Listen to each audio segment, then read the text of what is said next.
sa Kongreso, bote at ng mga kasinungalingan na pawang walang basihan. Pero tuloy ang laban. Kaya po dadako tayo sa isang prophetic gesture. Alam po natin ang kasaysayan ang JIL mula pa noon hanggang ngayon ay tuloy-tuloy na nagdadala ng liwanag at nagdadala ng kaligtasan sa maraming mamamayan, hindi lamang po sa Pilipinas, kung hindi sa buong mundo. Kaya po tayo ay dinala ng Panginoon sa 75 bansa, kasama po ang Pilipinas, na patuloy nating pinalalaganap ang liwanag, ang kaligtasan, at ang kalayaan, ang pagbabago ng buhay, at pagpapala ng buhay na nanggagaling sa buhay na Diyos. Kaya po sa kabila ng mga pagsubok at kaguluhan sa ating lipunan, katiwalian, kawalan ng katarungan, kahirapan, at pagkakawat ng inindigan ng Diyos pa rin ang may hawak ng kinabukasan ng ating pambansa. Bilang bahagi ng katawan ni Kristo at bilang mga JIL people na tinawag upang maging ilaw ng tungkoli. Ang pananagutan na may takot sa Diyos at malasakit sa kapwa.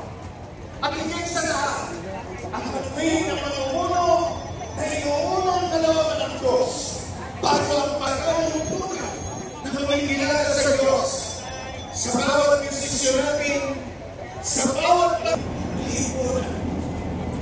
Mga kapatid, ito ang panahon upang tayo patuloy ng magkaisa. Hindi sa ilalim ng mga kulay o pangalan, kundi sa ilalim ng pangalan ng ating Panginoon sa Kristo. Sa pagkakalasa sa puso ng bawat anak ng Diyos na nananalig. Kasama rin po ang lingkod ng Panginoon from Mindanao, Pastor Silver Canales. Darama po tayo ngayon sa anointing of oil o prophetic gesture para sa ating pong bansa.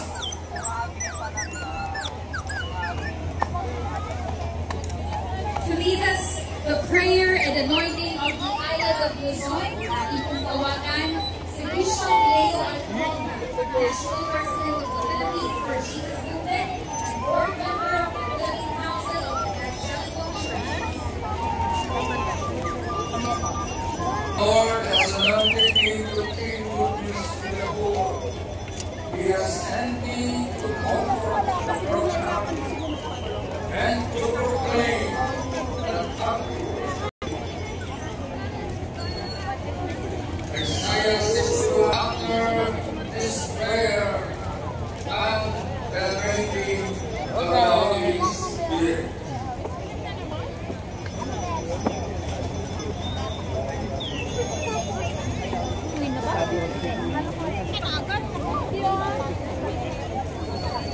Dito talaga, lagi naman tayo ang gano'n ng mga Maria Dios,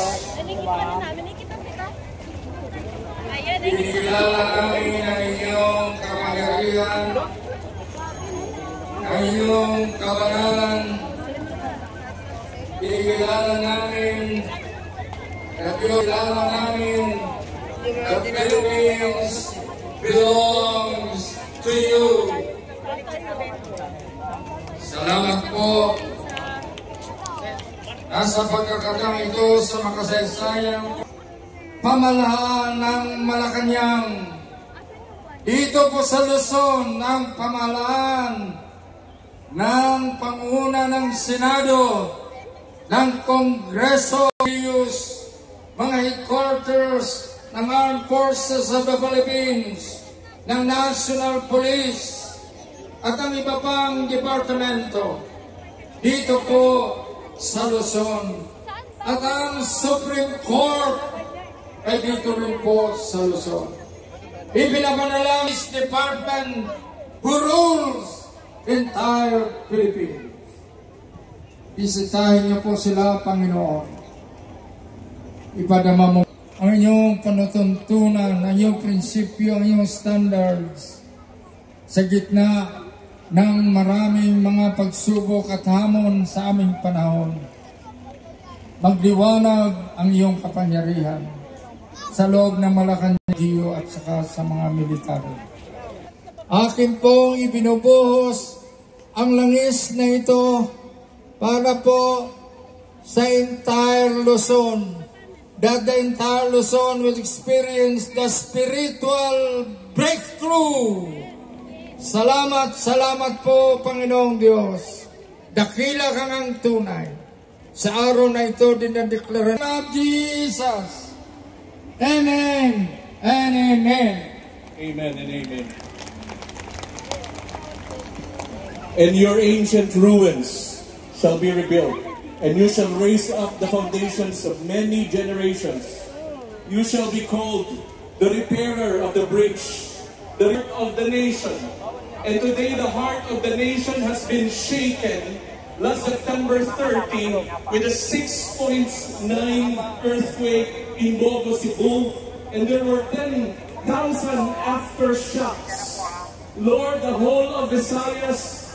But we believe, Lord God, that after this shakening, your glory, and by your mighty hands, O God, after this quake, we declare healing upon Visayas. That although we are divided, because we are an island region, we pray that we will be more united to help one another. Your words that has been written and spoken tonight, today, O God, we declare that indeed Visayas shall be repairers of broken walls and even broken lives in the name of Jesus. Today we stretch forth our hands for your glory, for your honor, and for your grace.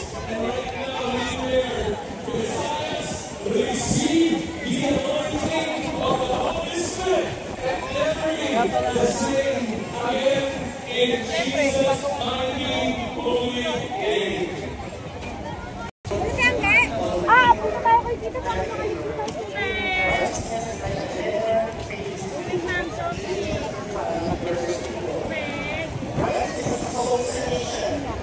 Yan, nagpirahan.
Indeed, Chennai worldwide and the entire butterflies are united in declaring that Jesus is Lord over the Our God is not dead, Jesus is alive.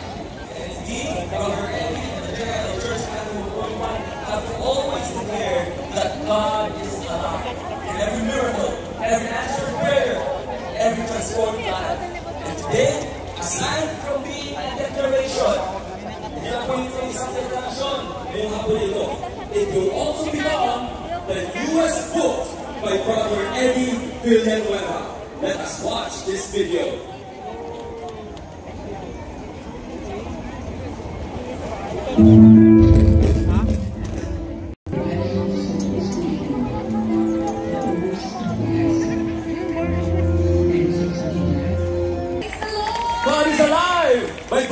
City, Villanueva. Amen and amen. Sa isa mong daigdig na nawawalan ng pag-asa at lumalayo sa katotohanan, ang aklat pong ito ay isang matibay na patotoo na ang ating Diyos ay patuloy na kumikilos at nagpapahayag. Siya'y nagpapagaling, amen po ba? Nagliligtas at gumagawa ng mga himala sa buhay ng mga tumatawag sa kanyang pangalan. This book reminds us, or will remind us, that the God who parted the Red Sea, the God who walked with Daniel in the lion's den, the God who raised Lazarus from the dead, is the same God who is working among us today. Ininahad po ni Brother Eddie sa librong ng espiritual. O kung ang inyong buhay ay nakaharap sa mga sulong na nating dakilang Diyos na buhay. At alam mo, Kat, yes, every time we declare that declaration, our God is not dead, Jesus is alive, Jesus is Lord, we are declaring it as a prophecy over the nations of the world, and specifically, of course, over the Philippines. Dahil alam po natin, bilang mga anak ng Diyos, hindi lamang tayo tinawag upang magsimba tuwing linggo, kundi upang manalangin araw-araw, maglingkod sa kapwa, at magmahal sa ating bayan.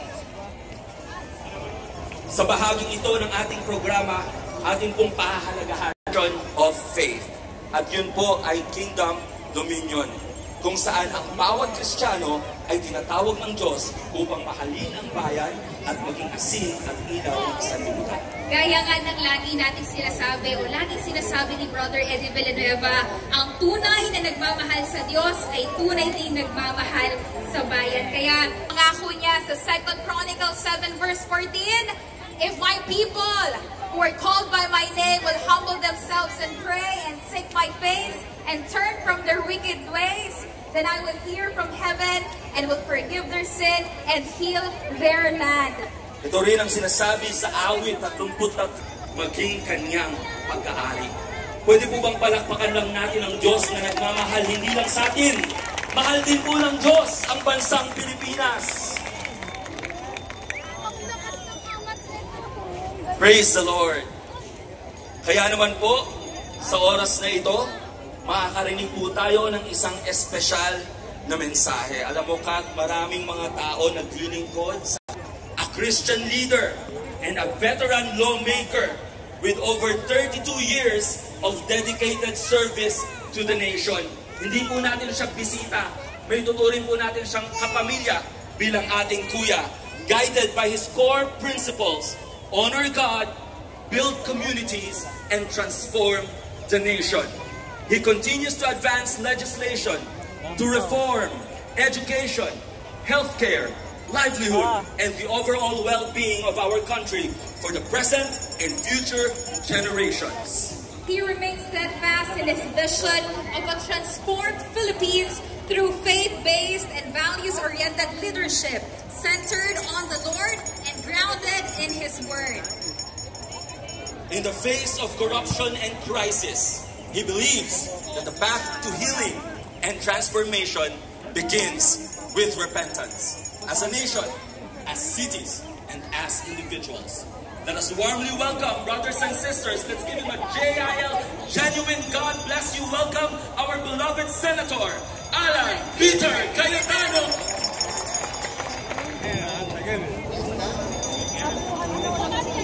Payagan niyo po ako basahin ang isang resolusyon na unanimously approved by the Senate of the Philippines, adopted October 1, 2025. Basahin ko na lang po verbatim, ha. Resolution number 26.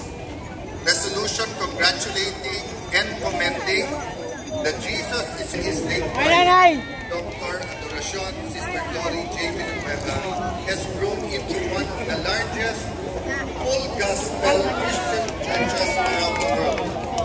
Whereas in 47 years, the JLCW has established chapters in all 16 of the Philippines, in 74 countries across Asia, Europe, Africa, North and South America, and Oceania. Whereas the Jesus is Lord Church worldwide has faithfully pursued its mission Take note po ha. Doon po sa medyo nagtandang ngayon, medyo nakikriticize sa pagiging JL. Take note of this word. Whereas JISW has faithfully is the living God regardless of race, status, belief, and religious affiliation through the saving, healing, delivering, and transforming word, power of the Lord Jesus Christ. Harnessing television, radio, and internet-based platforms to proclaim the gospel. Lord Colleges Foundation incorporated a new generation of competent minds of people. Whereas JILCW remains a steadfast moral voice. Pakisabi po niya, and Jesus is Lord Church Worldwide is a moral voice in Philippine society. Pakisabi sa katabi mo, moral voice. Bawal po ang paos. Bawal po ang hindi nagsasalita sa JAL.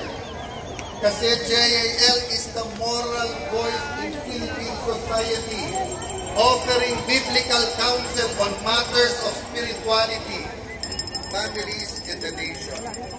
Now therefore be it resolved 37th founding anniversary on October 18, 2025. This resolution was adopted unanimously by the Senate on October 1, 2025. Signed by the Senate President Joel Villanueva, Mayor Mr. Doming. Magandang hapon po sa inyong lahat. Napakinggan niyo po ba yung message ng Senado? Did you listen to the words yung pinabasa ko? How about sa news po? Nakikinig din po ba kayo?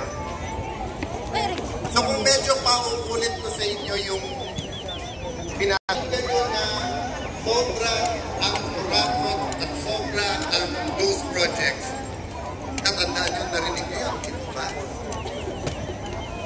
Kung narinig ko po ba yun, at narinig nyo ng ikulong yung mga corruption, do you agree? Isang uli ang pera, you also agree, hindi po ba? Nung sinabing si Brother Joel kasama doon, napakinggan nyo yun? Mahina yung yes. Ako tingin ko napakinggan nyo yun. Napakinggan nyo yun? Nag-agree ba kayo na kasama siya doon? How about yung salita ng Diyos po ba? Napakinggan nyo po ba? So yun po ang message ko sa inyo. Maikling message kayo. Hapon. Bakit po? Last year po, wala ako dito physically. Pero tandang-tanda ko po.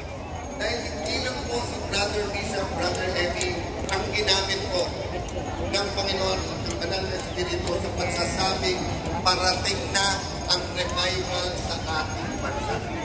Naalala niyo po yun? Naalala niyo yun? Last year, mas malakas pa ang iyaw nun. Sinabi ni Brother Eddie, there is a revival and it is here. And welcome the Holy Spirit. And bakit last year, mas malakas ang palakpak?